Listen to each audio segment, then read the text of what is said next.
दोस्तों, नींबू के उपाय आज से नहीं बल्कि हजारों साल पहले से इस्तेमाल किए जा रहे हैं।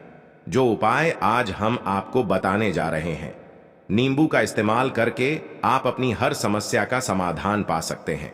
अगर आप ज्योतिष शास्त्र वास्तुशास्त्र की किताबों में जाते हैं और अध्ययन करते हैं तो नींबू के ऊपर पूरे 11 अध्याय आपको मिल जाएंगे, जिसका मतलब यह है कि नौकरी पाने के लिए नींबू का इस्तेमाल कैसे आप कर सकते, अपने व्यापार को दौड़ाने के लिए कैसे नींबू का इस्तेमाल करना चाहिए, अगर आपका शत्रु आपका विनाश करना चाहता है तो नींबू के उपाय से कैसे आप उल्टा अपने शत्रु का विनाश कर सकते हैं।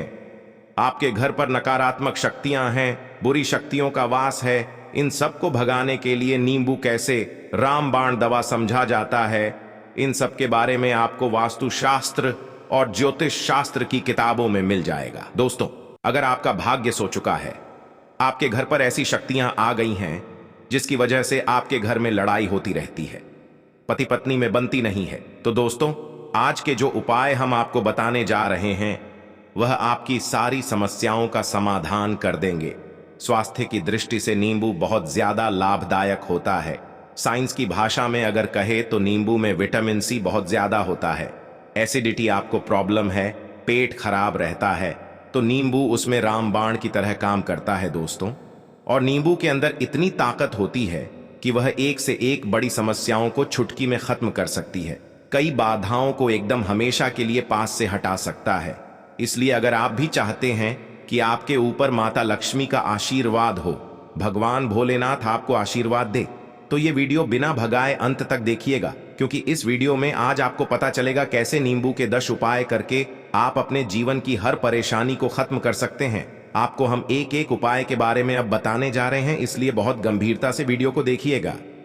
देखिए दोस्तों, कई लोग ऐसे होते हैं कि वीडियो देखते हैं, यकीन मानिए अगर आपने एक पॉइंट भी मिस कर दिया तो आप अपना ही नुकसान करेंगे, क्योंकि अधूरा ज्ञान हमेशा खतरनाक साबित ही हुआ है। इसलिए वीडियो को अंत तक जरूर देखिएगा। दोस्तों, सबसे पहले तो आप लोग कमेंट बॉक्स में आकर हर हर महादेव लिख दें, क्योंकि अगर भगवान भोलेनाथ ने किसी को आशीर्वाद दे दिया तो उसका काल भी कुछ नहीं बिगाड़ सकता। और वीडियो लाइक करके तुरंत चैनल वास्तुशास्त्र ज्योतिष को सब्सक्राइब कर लें। दोस्तों, हर हर महादेव कमेंट बॉक्स में लिखना मत भूलिए। तो सबसे पहले आखिर कौन से वह 10 उपाय हैं, बहुत ही ध्यान से सुनिएगा। तो पहला उपाय है बुरी नजर से बचने के लिए। अच्छा, आप लोगों ने अक्सर देखा होगा, ट्रक जब चलता है, गाड़ियां जब चलती हैं, या छोटी दुकानें होती हैं या फिर बड़ी दुकानें होती हैं, उसमें नींबू और मिर्च टंगा हुआ होता है। इसका मुख्य कारण क्या है, आज हम आपको बता देते हैं। देखिए, कहा जाता है कि जब भी लू चलती है और आप अपनी जेब में प्याज रख लेते हैं तब आपको लू नहीं लगती है, या जहां पर गर्मी ज्यादा होती है वहां पर रखते हैं तो प्याज जो होता है वह गर्मी को सोख लेता है। अगर आपका व्यापार अच्छा चल रहा है और कोई व्यक्ति आपकी दुकान पर नजर लगा देता है, आपके बिजनेस पर नजर लगा देता है, तो यकीन मानिए एक कहावत कही गई है कि नजर से तो हरा पेड़ भी सूख जाता है। इसी तरीके से जो चलता हुआ व्यापार होता है वह बंद हो जाता है। अगर किसी व्यक्ति ने आपके ऊपर नजर लगा दी है तो इसीलिए लोग क्या करते हैं कि अपनी दुकान में नींबू और मिर्ची रखते हैं। इसका जो मुख्य कारण है, बताया गया है कि नींबू का खट्टा और मिर्ची का तीखापन जो होता है वह बुरी नजर वाले व्यक्ति की को भंग कर देता है, जिससे वह अधिक समय तक खुद को असरदार नहीं पाता है। ये हिंदू पुराणों में साफ साफ लिखा हुआ है, जिसका मतलब यह है कि अगर आपका व्यापार चल रहा है और आप किसी का भी बुरा नहीं चाहते हैं और कोई व्यक्ति आपका बुरा चाहते हुए आपके ऊपर लगातार नजर लगवा रहा है, आपके ऊपर तंत्र विद्या करवा रहा है, बुरी आत्मा पीछे लगवा रहा है, और अगर आपने पहले से ही नींबू टांग रखा है तो यह सारा प्रभाव उल्टा उसके ऊपर पड़ जाएगा और वह बर्बाद हो जाएगा। इसलिए अगर आप कोई भी उपाय करते हैं तो नींबू और मिर्ची को टांग करके रखिएगा दोस्त। दूसरा, इसका जो उपाय होता है वह वास्तु दोष को मिटाने के लिए होता है। वास्तु ज्ञान में अगर आप अध्ययन करते हैं तो उसमें एक चैप्टर है पूरे नींबू के ऊपर लिखा हुआ है, मतलब एक अध्याय पूरा चैप्टर लिखा हुआ है। वास्तु ज्ञान की अगर आप किताब लेकर आए हैं, उसमें अध्याय नंबर 21 पर जाइए। वहां पर नींबू के बारे में साफ साफ लिखा हुआ है। जिस घर में भी नींबू का पेड़ होता है, वहां पर नकारात्मक ऊर्जा कभी भी अपना सक्रियपन नहीं कर पाती है। नींबू के आसपास का वातावरण शुद्ध रहता है। नींबू घर के वातावरण को एकदम सकारात्मक शक्तियों से भर देता है। दोस्तों, किसी व्यक्ति के घर पर अगर नकारात्मक शक्तियों का वास हो चुका है, तो यकीन मानिए उसके घर कभी भी बरकत नहीं हो सकती है। उसके घर के लोग आपस में लड़ाई करते रहेंगे, धन के सारे मार्ग बंद हो जाएंगे, घर के खर्चे बढ़ जाएंगे, कर्ज के माया जाल में वो फंसता चला जाएगा। परंतु अगर आपके घर पर नींबू का पेड़ है, तो आपके घर में सिर्फ सकारात्मक शक्तियां आएंगी। आपके घर का वातावरण बहुत अच्छा बना रहेगा। घर के आप लोगों में हमेशा बनती रहेगी। सरल भाषा में बता दें दोस्तों, आप लोगों ने देखा होगा कई ऐसे घर होते हैं जिसमें आपस में लड़ाई होती रहती है। घर में कभी भी बरकत नहीं होती, और जिस घर की बरकत नहीं होती है, वो घर कभी भी आगे नहीं बढ़ पाता है। इसके लिए सबसे बड़ा उपाय जो समझा गया है वास्तु दोष को मिटाने के लिए, वह समझा गया है नींबू के पेड़ को। मतलब अगर आपके घर में नींबू का पेड़ हो, चाहे गमले में लगा लीजिए, चाहे अपनी जमीन में लगा लीजिए, आपके घर में कभी भी नकारात्मक शक्तियों का वास नहीं होगा। और मान लीजिए अगर आपके घर पर आपको ऐसा लगता है कि किसी ने काला जादू करवा दिया है, तंत्र विद्या आपके घर पर करवा दी है, और आप लोग बहुत परेशान हो गए हैं घर की लड़ाई को देख करके, तब आपको जो बताने जा रहे हैं वो ध्यान से सुनिएगा। सबसे पहले तो आप लोग हो सके तो नींबू का पेड़ लगा लीजिए। नींबू तो रातों रात उगता नहीं है, इसके लिए आपको थोड़ा इंतजार करना होगा। धीरे धीरे नींबू का पेड़ बढ़ना शुरू हो जाएगा। जब जब नींबू बढ़ता जाएगा, आपके घर पर सकारात्मक ऊर्जा का वास हो जाएगा, यानी कि माता लक्ष्मी का वास हो जाएगा और नकारात्मक शक्ति का अंत हो जाएगा। तो इसका दूसरा उपाय ये बताया गया है कि हिंदू पुराणों के हिसाब से कि आपको अपने घर के चारों तरफ एक एक नींबू रखना है। आपको उल्टी दिशा में, मतलब सीधी दिशा में नहीं, बाईं दिशा से 7 चक्कर मारने हैं। शनिवार के दिन करना है, और यह नींबू ले जाकर कि किसी भी नदी या तालाब में बहा देना है। यह 4 नींबू अगर आप नदी और तालाब में बहा दिए, आपके घर में जो भी गलत प्रभाव था, बुरी नजर थी, तंत्र विद्या किसी ने करवा रखी थी, बुरी आत्मा थी, नकारात्मक शक्तियों का वास था, वो सब कुछ खत्म हो जाएगा। उन्हीं नींबू के साथ वह चला जाएगा। वो नींबू अपने आप में इतनी ताकत रखते हैं कि वह अपने आप में उन नकारात्मक शक्तियों को रख लेते हैं और अपने साथ में बहा ले जाते हैं। इसलिए कोशिश कीजिए तालाब या बहती नदी में ही बहाए। दोस्तों, नींबू का तीसरा उपाय जो है वह सफलता के लिए समझा गया है। मतलब आप लोग अगर नौकरी की तैयारी कर रहे हैं या नौकरी कर रहे हैं, आपको प्रमोशन नहीं मिल रहा है, आप लोग कर्ज के माया जाल में फंसे हुए हैं, तो अब आपको एक एक चीज करके हम बहुत आराम से समझाने जा रहे हैं। तो बहुत ध्यान से सुनिए। परंतु अभी तक आपने वीडियो को लाइक नहीं किया है, तो वीडियो को तुरंत लाइक कर दीजिएगा।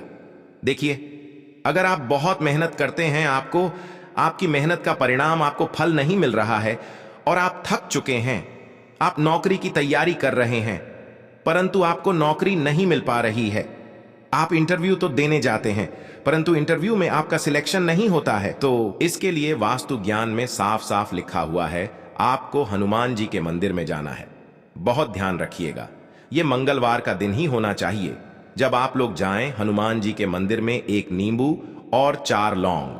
हनुमान जी के मंदिर में जब प्रवेश आप करें तो एक नींबू और 4 लौंग को गाड़ दे और वहां पर बैठ जाए, पलथी मार के आराम से बैठ जाए और हनुमान चालीसा का पाठ करें। हनुमान चालीसा का पाठ करते हुए आपको इस नींबू को, जिसमें हमने 4 लौंग गाड़ी है, उसको भगवान हनुमान जी महाराज को अर्पित कर दें। अगर आप इतना कर देते हैं तो यकीन मानिए जो आपके ऊपर बाधाएं आई हुई थी, अगर आपका मंगल अच्छा नहीं चल रहा था, वह अच्छा हो जाएगा। नवग्रह जो आपके साथ नहीं दे रहे थे तो वो आपका साथ देना चालू कर देंगे। दुर्भाग्य जो आपके पीछे पड़ा हुआ था वो भी बदल जाएगा। परंतु हनुमान चालीसा मन में पढ़िए, बोलकर मत पढ़िए। अगर आप लोग हनुमान जी महाराज के सामने जाकर इतना उपाय कर देते हैं तो यकीन मानिए आपके जीवन में, अगर आप कंपटीशन की तैयारी कर रहे हैं तो आपको नौकरी मिल सकती है। नौकरी कर रहे हो तो प्रमोशन मिल सकता है और हर तरीके की सफलता मिल सकती है, जिसके लिए आप लोग तरस रहे थे। दोस्तों, बात करते हैं चौथे उपाय की अगर आपके घर में कोई छोटा बच्चा है या बड़ा बुजुर्ग है, या आप मान लीजिए आपको नजर लगी है, तो आपको क्या करना चाहिए, इसमें नींबू का बहुत ही उपयोग समझा गया है। अगर आपके घर पर कोई छोटा बच्चा है, आप हैं, या आपके घर में कोई बड़ा बुजुर्ग है और ऐसा लगता है आपको कि किसी ने नजर लगा दी है जिससे आपकी तबीयत खराब रहती है, ऐसे में एक नींबू लीजिए और सर के ऊपर से 7 बार घुमाइए। सिर्फ एक नींबू लेना है और ऐसे चाकू का इस्तेमाल कीजिए जिसका कभी प्रयोग ना हुआ हो। उस चाकू से उस नींबू को 2 भागों में काट दीजिए और इसको ले जाकर घर के बाहर, घर से कहीं भी दूर में जमीन में गाड़ दीजिए। सिर्फ इतना कर दीजिए, जो भी आपके ऊपर नजर लगी हुई होगी वो नींबू अपने साथ उतार ले जाएगा और आपके ऊपर से वह नजर उतर जाएगी। दोस्तों, वास्तुशास्त्र के अध्याय नंबर 31 में साफ साफ लिखा हुआ है, व्यापार के लाभ में इस्तेमाल होगा।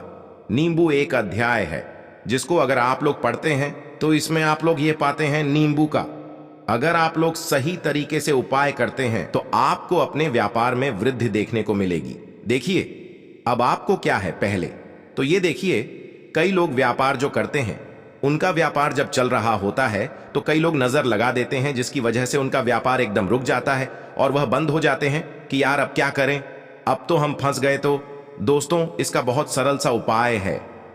एक नींबू को लीजिए। एक नींबू को लेने के बाद आपको अपनी दुकान में इसको एक चाकू से काट लेना है, वह भी 4 टुकड़ों में। अपनी दुकान के 4 भाग में उस नींबू को रख दीजिए। सुबह के वक्त ये कीजिए और शाम के वक्त उन 4 भागों को उठा लीजिए। सुबह के वक्त 10 बजे, 11 बजे भी कर सकते हैं। शाम को 7 बजे के बाद आपको उठाना है। इनको अलग अलग 4 लाल कपड़ों में बांधना है और ले जाकर कि किसी भी नदी में बहा देना है। आप मान लीजिए इससे ये होगा कि आपकी दुकान पर किसी ने नजर लगा दी थी, आप लोग तंग आ गए थे कि आपकी दुकान चल नहीं रही है।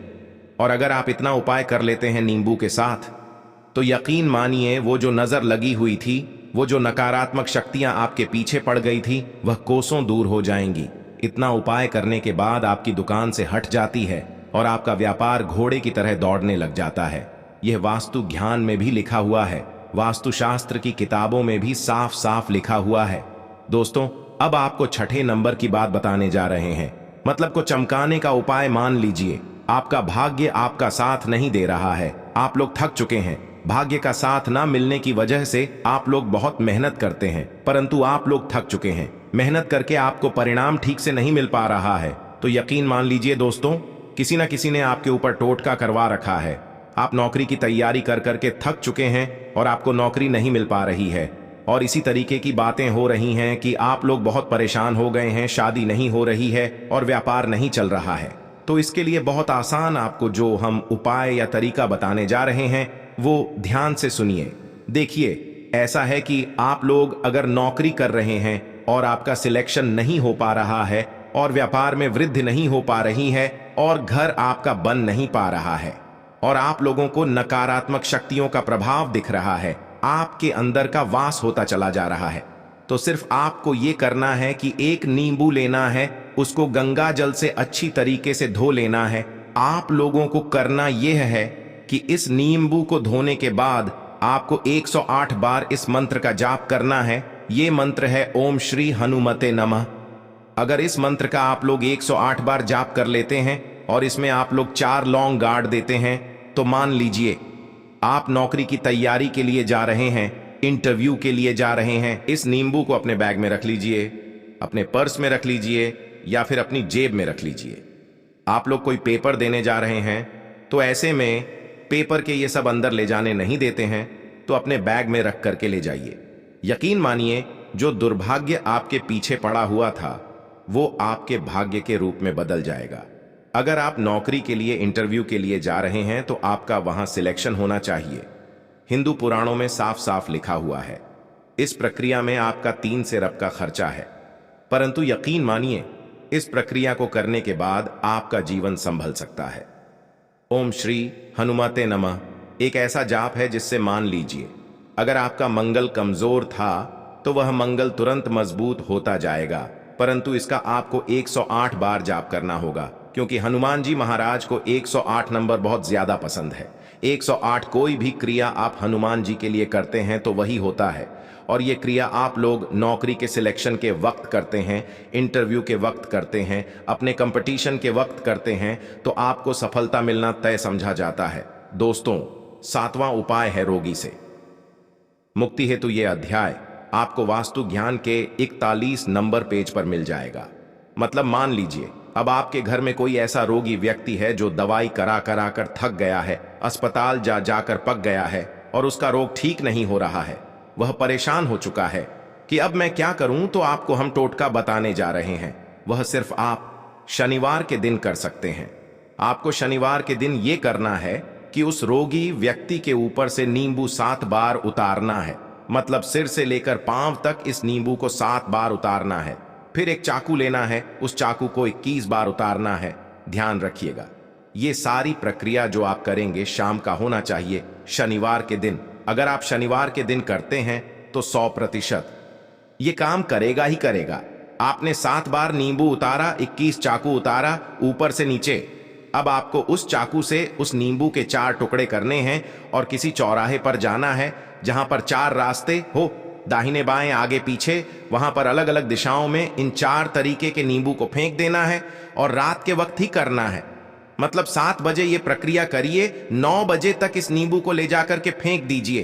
अगर आप इतना कर देते हैं, उस रोगी के ऊपर अगर कोई बुरी आत्मा का वास होगा, मान लीजिए तंत्र मंत्र कर रखा हो आपके घर के बच्चे के ऊपर, आपके ऊपर या किसी के ऊपर भी, वो नकारात्मक शक्तियां उससे अपना वास हटा लेंगी और वह व्यक्ति ठीक हो जाएगा रोगी के ऊपर। अगर बुरी आत्मा ने अपना वास कर रखा है, वह आत्मा जरूर उसका पीछा छोड़ देगी। दोस्तों, ये सारी बातें आपको जानने को नहीं मिलेंगी, परंतु हम सिर्फ इसलिए आपको बता रहे हैं कि आपका भला हो सके। एक नींबू के बारे में आप लोग सोच लीजिए कितना ताकतवर होता है वो नींबू। इसलिए तो पुराने समय के जो साधु थे, संत महात्मा लोग होते थे, तो वो नींबू को जरूर अपने पास में रखते थे कि कब कहां पर नींबू की जरूरत पड़ जाए और उस नींबू से उस तंत्र मंत्र को हटा ले। दोस्तों, बात करते हैं 8वें नंबर की। आपको संतान प्राप्ति है तो यह बहुत कम लोगों के लिए होता है, परंतु तो तब भी जान लीजिए, मान लीजिए आपकी संतान नहीं हो रही है। कोई ऐसी महिला है जो बांझ है, जो इस वीडियो को देख रही है, उनकी संतान नहीं है, संतान के लिए वो थक चुके हैं। एक दिन लिख लीजिए कहीं कागज पत्र में उत्तरा फाल्गुनी नक्षत्र, उत्तरा फाल्गुनी नक्षत्र। एक ऐसा दिन होता जो बहुत शुभ समझा गया है निहित संतान लोगों के लिए। अगर आप इस दिन का जो पौधा होता है उसकी जड़ तोड़ लाते हैं और उसे देसी गाय के दूध में मिलाकर के पी लेते हैं, निश्चित ही आपको संतान की प्राप्ति होगी और बहुत ही विद्वान संतान की प्राप्ति होगी। इतना करने के बाद आपके जीवन में अगर आप लोग दवाई करा करा के थक चुके थे, लाखों रुपए खर्च कर चुके थे, यकीन मानिए सिर्फ एक प्रक्रिया कर लीजिए, आपके जीवन में आपको संतान की प्राप्ति जरूर हो जाएगी। दोस्तों, है अधिकांश रुपए की प्राप्ति। अधिकांश रुपए की प्राप्ति मतलब कह लीजिए आपको कहीं एकदम रुपया या पैसा मिल जाए। आप काला बाजारी करते हैं, आप सट्टा बाजारी करते हैं, आप जंगल में गाय चराने जाते हैं, आप खेतों में काम करते हैं। अगर आप वो प्रक्रिया कर लेते हैं जो हम आपको बताने जा रहे हैं, तो यकीन मानिए आपको कहीं ना कहीं से रुपया पैसा जरूर मिलेगा। नौकरी में कहीं एकदम से रुपया आ जाएगा या बिजनेस में एकदम से रुपया आ जाएगा। तो बहुत ध्यान से सुनिए, जो आपको हम बताने जा रहे हैं सिर्फ यह करना है दोस्तों। एक नींबू लेना है, उसको अपने ऊपर से हर शनिवार को यह प्रक्रिया आपको 41 शनिवार करनी है। अपने ऊपर से 7 बार घुमा लें। शाम के वक्त शाम को अपने ऊपर 7 बार घुस मजा है। लगातार 41 शनिवार तक आपको 7 बार घुमा लें और उसको एक लाल कपड़े में बांधना है और किसी पीपल के पेड़ पर गाड़ना है, तो आपका भी भाग्य आपका साथ दे देता है। तो यकीन मानिए आपको एकदम से कहीं से रुपया पैसा मिल जाएगा। आपका सट्टा बाजारी में रुपया दुगना हो जाएगा। आप लोग नौकरी कर रहे हैं, उसी में से कहीं से आपको कमीशन मिल जाएगा। कुछ ऐसा हो जाएगा, आप लोगों की प्रॉपर्टी इतने बड़े दाम पर बिक जाएगी जिसका आप लोगों को अंदाजा नहीं था। तो यह अगर आप लोग कर लेते हैं 41 शनिवार अपने ऊपर से 7 बार घुमा करके और पीपल के पेड़ के नीचे गड़ते हैं, तो यकीन मानिए आपको रुपए की प्राप्ति होना तय है। दोस्तों, आप उपाय मृत्यु चकमा देना।